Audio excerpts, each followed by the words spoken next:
Hi అండి. ఈరోజైతే మన ఛానల్లో బ్రెడ్ హల్వా చేస్తున్నానండి. చేసే విధానం చూడండి. సింపుల్గా తక్కువ టైంలో బ్రెడ్ హల్వా ఈ విధంగా చేసుకోవచ్చండి. ముందుగా నేనైతే బ్రెడ్ తీసుకున్నానండి.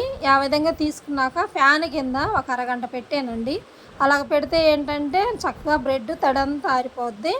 మనం బ్రెడ్ ఫ్రై చేసేటప్పుడు ఏంటంటే త్వరగా ఏగిపోద్దండి.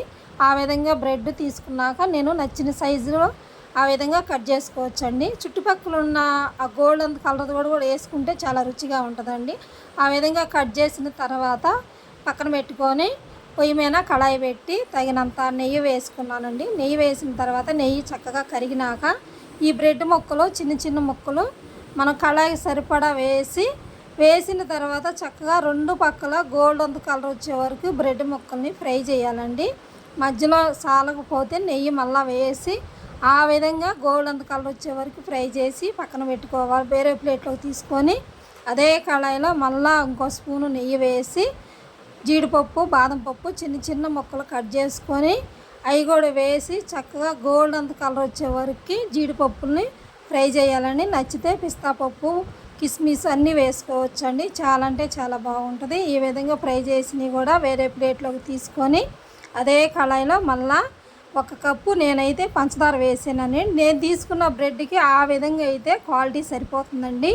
ఆ విధంగా 1 కప్పు పంచదార వేసినాక 2 కప్పులు వాటర్ పోసిన తర్వాత చక్కగా పంచదార కరిగే వరకు కరగబెట్టాలండి.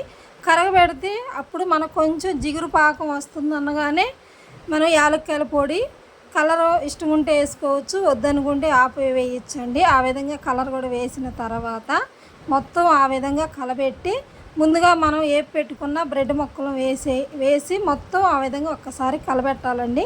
ఆ పాకంలో చక్కగా కలిసిపోద్ది, కరెక్ట్గా సరిపోద్ది. ఆ విధంగా కలబెట్టిన తర్వాత 1 స్పూను మళ్ళీ నెయ్యి వేసి ముందుగా మనం పెట్టుకున్న జీడిపప్పు బాదం పప్పు కూడా వేసి మొత్తం ఆ విధంగా కలబెడితే బ్రెడ్ హల్వా ఈ విధంగా సింపుల్గా అయిపోద్దండి. ఇంట్లోనే మనం ఈ విధంగా తయారు చేసుకోవచ్చు. నచ్చితే మీగడ పాలు కూడా పోయవచ్చండి. నేనైతే పాలు పోయట్లేదు. ఆ విధంగా బ్రెడ్ హల్వా అయితే చాలా టేస్ట్గా ఉంటుందండి.